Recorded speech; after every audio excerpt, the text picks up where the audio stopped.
You're listening to the VTZone.com's weekly Scoutcast. Everything Hokies. And now here's publisher Jason Stamm. Welcome to another edition of the VTZone.com Scoutcast. I am back in one piece. I'm dry, finally. I'm out of Hurricane Matthew, as I'm sure a lot of you guys are drying out. Listen to this. I guess they got through the storm like the rest of us. Doug Bowman over in Rich Vegas, along with our man Derrick Skip Hopkins. Doug, I guess I'll start with you. So, did you guys have any effects from the storm? Did you stay dry? Were you just a lot of rain?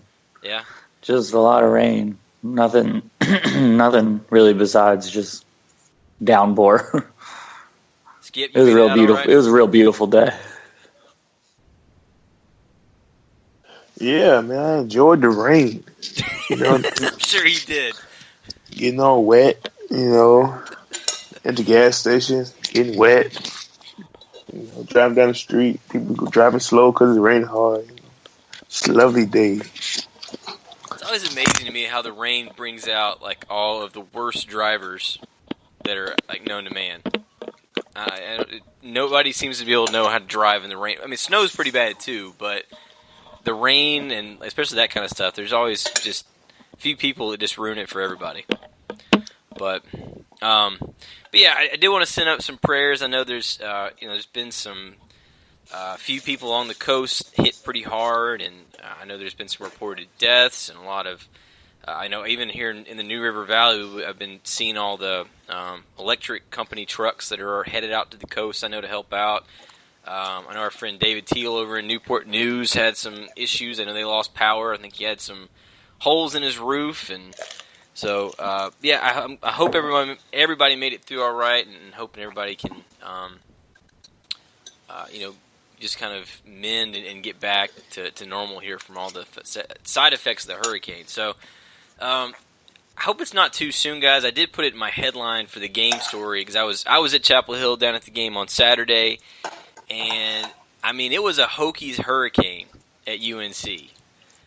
34-3. Doug, I can't say I'm shocked, but I was quite surprised. I really thought UNC would come out a little bit better than that.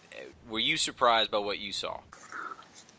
Yeah, for sure. I mean, I don't think anybody went in there expecting not only a 31-point win, but, to put up 34 points and hold Carolina to just 3. I mean, they're pretty much known for their offense these days, and I mean, Bud Foster's defense turned into just a classic performance to hold Trubisky to what he finished with, like 60 yards, 58 yards passing or something. It wasn't much, yeah. Yeah, I mean, that was just complete domination, and they set up the offense with 2 short fields to get 2 touchdowns. I mean, in a rainstorm like that, if you can give them, a 10 or 15 yard field, I mean, that's a pretty big advantage, and I think that showed in the scoreline. Skip, were you surprised? I mean, what did you think overall about how the Hokies did down in Chapel Hill? I was very surprised, man. I mean, I knew we was going to come out and play well. I know the defense was going to, accept the challenge.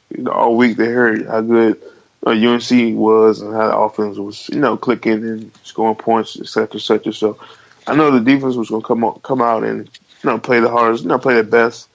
But, we got an offense, guys, man, We got an offense.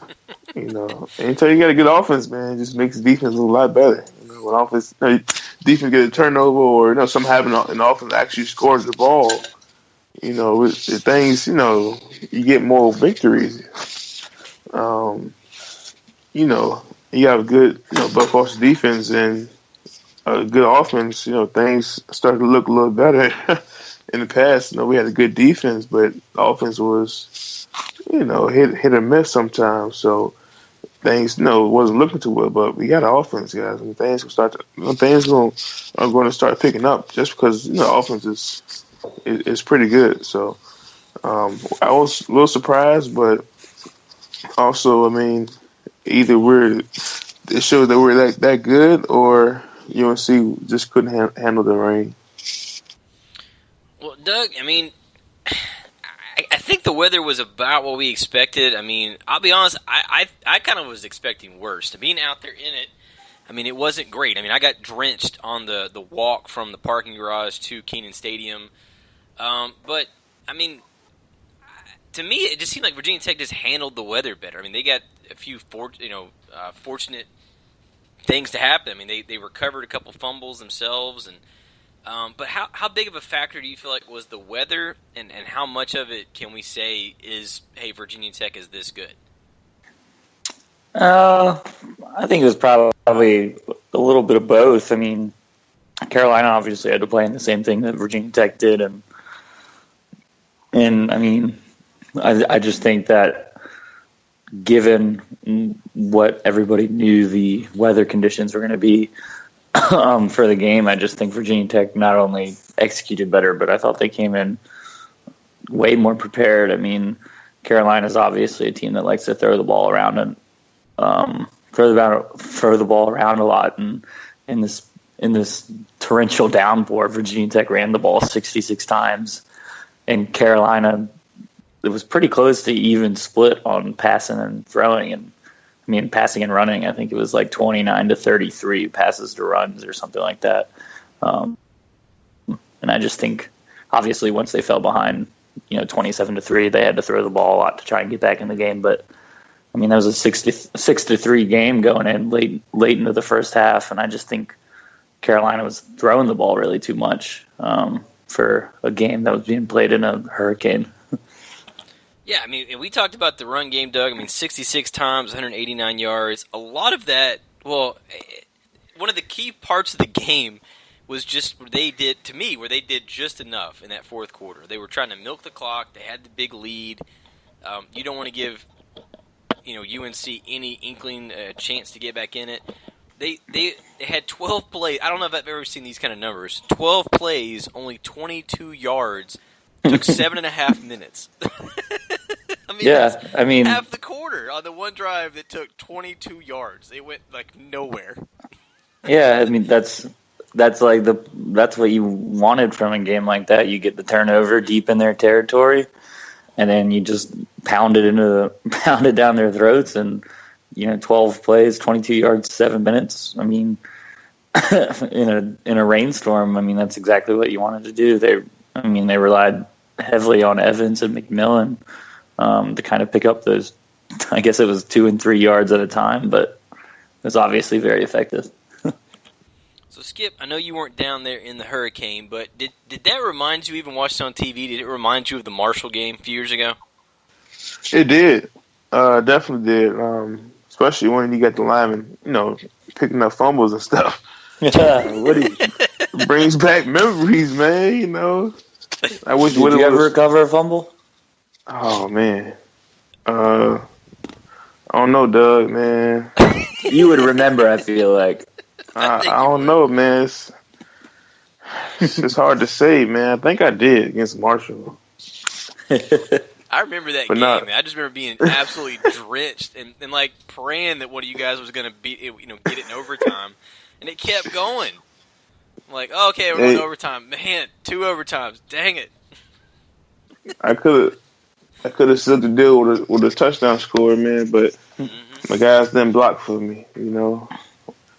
One guy didn't block for me, man. Just really got tackled me, man. But it's cool though, man. We still won the game, but I had a nice little 60-yard sprint for no reason. It just kept me in shape, I guess. But 60-yard sprints for no reason. But you do. Woody Barron almost picked up one and took it for 6. I know, man. I'm like, come on, Woody, you gotta score, man. You only 260, bro. Come on, man. I was 315 pounds, man. You gotta score, Woody. Come on. Like, come on, man. So and then Najee got some action too. So I mean, yeah. Najee got some action. So yeah, it brought back some memories for the big fellas getting some work in. Skip, I know these guys were asked. I think it was who we asked, Matupuaka and Woody and Tremaine. All asked him after the game in the press conference, like, is the lunch pail defense back? At least I didn't ask him. I know they were asked that. So the way these guys are playing, I know they had, 2 interceptions, 2 fumble recoveries, 2 sacks. Are these guys doing you proud as a lunch pail guy yourself? They are. They are playing well, playing active. They playing fast, getting after the ball, getting out there. Everybody, the quarterback. They're playing well. Just got to keep it up. As schedule goes on, things get a little harder. The pressure gets a little tougher. You got to keep playing the same way. You can't, start to fall off. But so far, they've been playing pretty good, pretty well. But I don't know about being back. I mean, it ain't really go nowhere. But there you go. Who asked that question? I don't know. But it ain't really go. It ain't like it just dropped off. Oh yeah, 50. Number 50 defense. So, we've still been, pretty good for, a long time. But yeah. Well, even just with this game though, Skip, like as good as they did on defense, all that stuff that I mentioned, what impressed you the most? What he picking up the fumble, trying to scoop and score. Showing big man be athletic, You got to bend down. You got shoulder pads on, man. 200-some pounds. It's tough as a lineman to scoop and score, man. But no, I mean, just the way they're playing, they're like, just their attitude, like towards the whole game, their attitude and hustle is, they're just flying around. They're flying around and getting after everybody. They're being aggressive. D-line aggressive, playing tough. Linebackers are, scraping well, hitting the gaps. Secondary coming downhill, making plays. And also, in pass plays, they're, checking everybody, knocking passes down, getting interceptions, and it's just everything's starting to click. I should say, everybody playing, like they're supposed to be playing, not, And also, I think it has to do with experience. Last year, all the years, like, lack of experience. Guys still need reps to get up to speed to the game. They need to get reps to get used to the speed of the game and all the things like that. But this year it seems like things starting to click. A year into the system, Coach Foster's system, everything's starting to, guys starting to see things faster. I'm starting to realize, I need to be there. Not here. I need to fit right here. Last year they was fitting, in the wrong spots. Now they're actually fitting in the right, right places, and that's just. Just being in the actual game, seeing it, and just getting the experience of, okay, if I be here, I can make a tackle. Okay, I fit right here. So I think, honestly, as I started talking about it, it's a lot to do with experience. Just, playing and getting more reps and just getting game time experience. Did you ever have a scoop and score yourself, Skip, by the way? Say it again? Did you ever have a scoop and score? I got a scoop, no score. Okay. Just want to make sure I was hoping I didn't miss something here. Nah, man, I got a scoop, no score. I got a scoop and score in high school though. Right. Taking it back, but not in college. I got a scoop for 60 yards, no score. It's because you didn't have Doug out there blocking for you. I mean, because he would have been the one, teaching all the techniques at your camp if you'd let him come out there. I know. I had Doug blocking for me, man. I don't think I would have got 20 yards, man. I don't know, Skip. You would have been pointing out blockers and stuff, and I would have been getting after them. Oh, I know, man, but I'm running. I need people, behind me, blocking me. I don't know if you could have. I know it's Marshall. Guys weren't that big, but Marshall. I don't know, Doug. Or Liberty, right? No, it was Marshall. But I mean, if you guys are playing like a team like Liberty, then maybe Doug could have thrown some blocks out there for you. Maybe Jay Sarge or something like that. Jay Sarge Reynolds. It was funny. Jay Sarge Reynolds. Maybe VCU. Yeah. I think Doug would have. Would have been good. As long as you got it high and tight. High and tight. That's how I keep it. There you go. Doug, I don't know about you, man. I was really, to me, one of the biggest surprises. I mean, Mitch Trubisky had been like lights out through the first, 5 games. And you mentioned earlier, you kind of touched on it. He threw, I think it was 58 yards passing. To 2 picks. You know, he had 243 attempts without a pick. He throws 2. Of course, Greg Stroman, that was one of the most impressive interceptions I think I've seen. To read it like he did, tip it up, and then dive it and still get it. So, but I mean, overall, how surprised were you at how Trubisky played? I mean, I thought it was pretty surprising considering how well he played. I mean, even last week against Florida State, you know, he was pretty on the money, and I mean, I just think that was just a good example of how well the secondary is playing. I mean, that pick by Stroman was impressive. Faison's strip was a good play, and then, you know, they had numerous other plays where they were just jumping routes, and that pass breakup I think it was Stroman had in the end zone. I think that was in the fourth quarter. But I mean, you can just see how confident they are and how well they're playing just based on kind of the breaks they're making on the ball and how they're reading plays and stuff. And even Matua Palaka's pick, he read that all the way and was just, you know, just playing defense, and that's what you're looking for. And, you know, between Faison and Stroman and Chuck Clark and those guys, I think the secondary was probably played one of the best games in the last, I don't even know how many years, to hold Trubisky and to hold Ryan Switzer to 2 catches for 2 yards. I mean, I don't know how many teams have done that over the last 3 or 4 years. So as far as Virginia Tech's offense, so Doug, I mean, what were some of your impressions from that? I mean, you know, Gerard Evans only threw for 75 yards, but the couple of throws he needed to make, he put them right on the money. That throw he had to Bucky Hodges, hell of a throw. He had that perfect pass to Sam Rogers over the middle, then the TD to Cunningham. So he had a couple. He didn't have a lot, but just overall, what were some of your impressions? Yeah, I mean, that was that's exactly what you're looking for in a game like that, where, you know, you're just going to run the ball a lot because of the weather.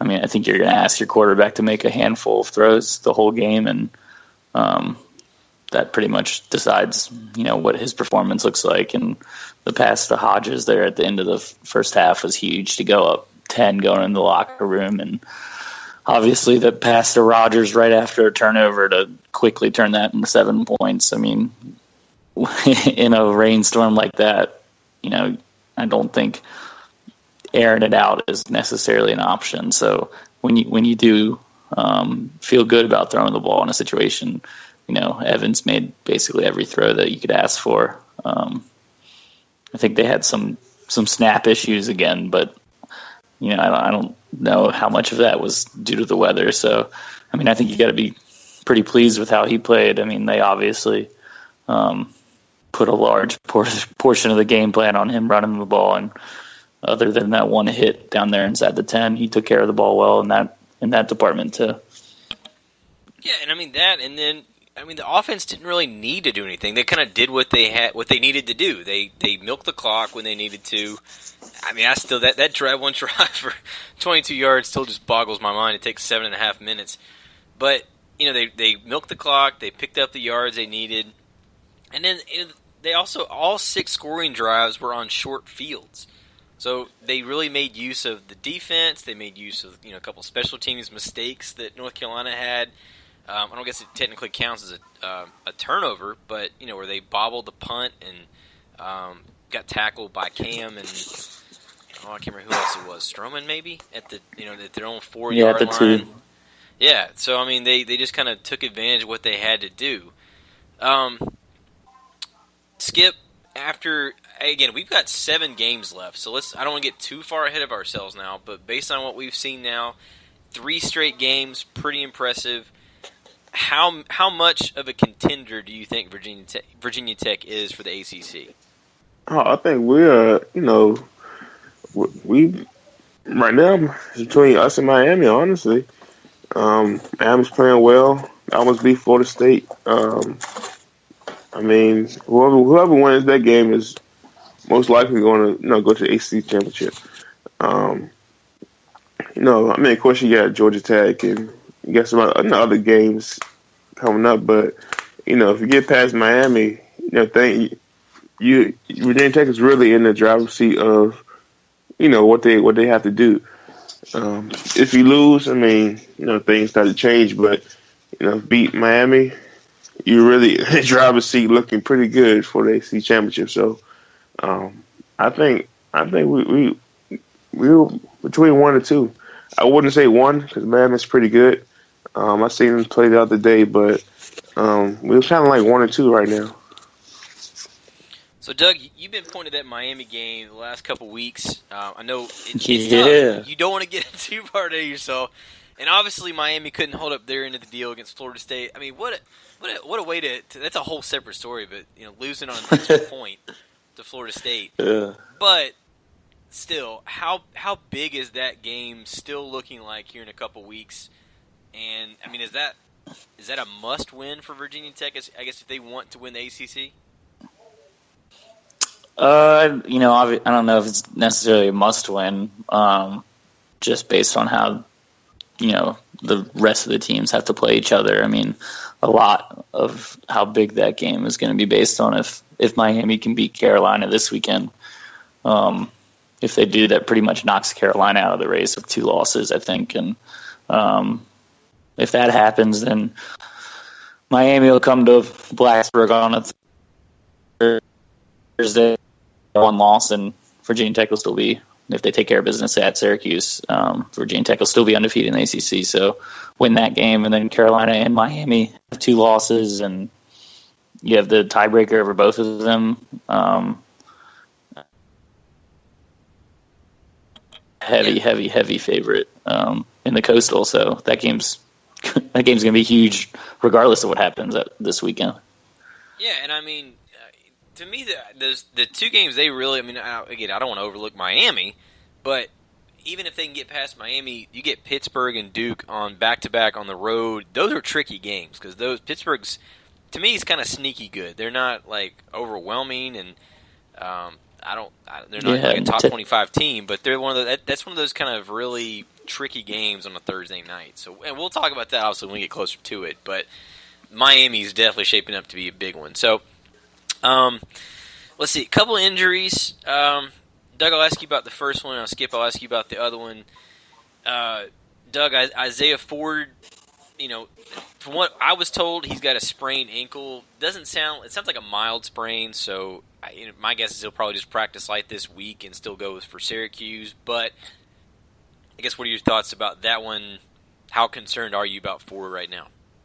Yeah, that's one to keep an eye on. He's kind of the indispensable player that obviously didn't make a big impact against Carolina just based on how the game was going. But, I mean, the rest of the way, Virginia Tech's going to definitely need him. So that's definitely one to watch. And those ankle sprains and things like that they can linger, and especially when, Virginia Tech's got 3 games coming up in 12 days or something like that. I think it's really important that he gets the rest that he needs to kind of go in to at least Syracuse as healthy as possible, and then still be able to recover in time to play against Miami on Thursday night. So I'll be interested to see. I don't think he's going to practice at all this week. I don't expect him to. And then no reason to. And then see what he can do on Saturday, and see if they need him on Saturday. I'm sure Fuente would love to jump out to an early lead and park him on the bench,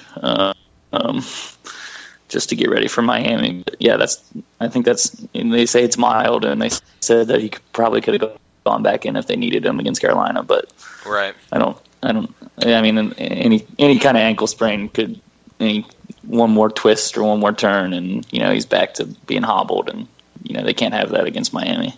Yeah, my guess is Isaiah Ford gets a lot of work on the jug machine this week, and that's probably about it. So on the stationary side, bike. Yeah, stationary bike. On the defensive side, Skip, still kind of waiting to see also what happens with Tim Settle. I guess at least the reports we've gotten on that end is it sounds like a mild sprained left knee. From obviously somebody I know, you've had some sprains and your share of injuries. I mean, how much of a concern is that for Big Tim to have a sprained knee? Depends on how bad it is. If it's a light sprain or mild sprain, it's okay. He can put a brace on and go back. But if it's kind of a severe one, I mean, he can kind of if you don't take care of it, it can kind of linger on for a while. But you probably throw a brace on it. Just take it easy for a couple of days, throw a brace on it, start practicing again. It's not nothing that you got to rehab and take care of it. But I'm not too worried about it. If it was like somebody in the secondary where you do a lot of cutting and a lot of planning and you got to flip your hips real quick, stuff like that. That's when it starts to get more. Okay, more. You need to evaluate a little bit more. But as a D lineman, we cut, but it's more like, can you handle the pressure of a 300-pound lineman, hitting you? Most likely yes, because you got your quad and hamstring, taking most of the force away from your knee. So I wouldn't be too worried about it. Just, ice it up, rehab, brace it up, wrap it up. They should be good to go. Yeah. I don't think Tim Settle should play at all against Syracuse, given the depth that they have at defensive tackle with Williams and Walker and Woody and Sobchak can get in there, and it doesn't seem necessary. Yeah, I'm with you. I mean, Settle, Big Tim, and Walker, I think, if made for a pretty good combo, and I think that will be a pretty good combo. But yeah, I'm with you, especially on that turf. I don't think the Carrier Dome, I wouldn't chance it at all. But Doug, recruiting-wise, I mean, I'm going to have a big update. Well, I already had a big update. I'm going to have full interviews on KJ Henry and Marcus Caldwell coming up from when I saw them on Friday. But just kind of want to get your thoughts. I've tried to every week on where do you feel like Virginia Tech recruiting is right now? Any thoughts on basketball or football, either one? Well, I mean, football, I think it's just trying to get to the next big visit weekend. I mean, if they can keep winning here, I think that the polls come out tomorrow. I'm sure they're going to be around 15, 16, 17 in there. If they keep winning, people start taking notice, and that's when you get people wanting to come up for a visit. So, I think obviously we've talked that Miami game's tough to get anybody to come for, but that November 12th Georgia Tech game, if they keep winning and people start talking about them, nationally even, I mean, I think that could be just a absolutely massive recruiting weekend if, Tech's in the top 10 or something. So I think we were talking about Devin Hunter before the year about how important winning is in particular to kind of lock him down, and they're kind of taking care of business there. And I think over the next couple of weeks you'll start to see it pay some dividends as people start taking notice. It doesn't sound like we're going to have any official visitors from Miami. I mean, there'll be some guys there. Obviously, that's going to be a pretty big game. But yeah, nobody who's within or outside of a few hours driving distance. I don't think they expect them at the Miami game. But yeah, Georgia Tech, there's going to be quite a few official visitors there. We've already reported on a few in our premium message board. So I encourage everybody to go check that out if you want to see kind of who's coming, who's potential to come. Skip, you got a Springers update for us this week? How in a Mekhi Becton update? Springers update. Last week we had 2 games. Beat at Lee. I can't remember the score, but it was not a lot. And then we beat Hanover 42-0. So yeah, shutout. Shutout, man. That's what the D got to do. Shut them out. Shut them down. On short rest, too. That's pretty impressive. Huh? On short rest, you get a shutout. Oh, yeah. It was, it's kind of it was good games. I say that. I'm not going to say it. It was all good games. Everybody played hard, played tough. But Mekhi, he did well. As usual, still. As we get into, it's later in the season, games start to get a little tougher. So that's when we'll really see, how he's going to play against good competition. The past couple of weeks has been kind of, just trying to get through it. But next couple of games into the playoffs is when it's going to get really, more competition, better competition. So Doug, you got a shout out to send us off here with? Yeah, I'm going to shout out to the North Carolina field maintenance crew. When you watch what happened to the field at NC State, Oh my God! then you watch what the North Carolina field looked like. I think that's a clear indicator of why you should invest in a high-quality drainage system, because that NC State field was atrocious. It was like a pond or a boat.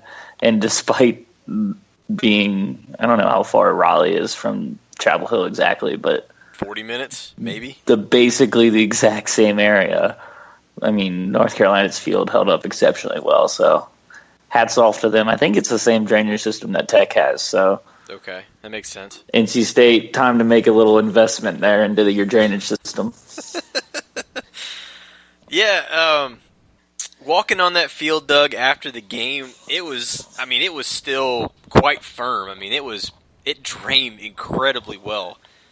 I mean, because it was gushing rain before the game, and obviously rain steady throughout. So yeah, they did an unbelievable job.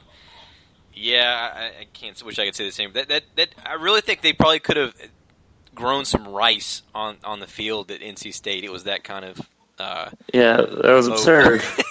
Yeah, I mean, watching that game, you wondered if the Tech UNC game should even be played if that was happening at noon to that field. What was the Tech field, the UNC field, going to look like by 3:30, and then it was completely different. Well, I got to shout out. I think the official attendance was like 33,000. There was no way there was even remotely close to 33,000 there. I mean, maybe I'm gonna say probably 15 is my guess. Actual attendance, but I mean, shout out to those people, man. Anybody who wants to sit out in a hurricane to watch a football game, man, kudos to you. I mean, I'm looking over. We were sitting next to Mike Burnup and John Laser in the booth next to us. I felt really bad for them because they had an open air box, so we had a glassed-in press box, and like I'm looking over at Burnup, and his notes are just getting soaking wet and flying everywhere. And they held through it, man. But shout out to anybody who was out at or any of those games. That one, Duke, NC State. Man, you all were some brave souls to be sitting out in a hurricane, because it was still when it kicked off, it was still a Category 1, so it was technically still a hurricane.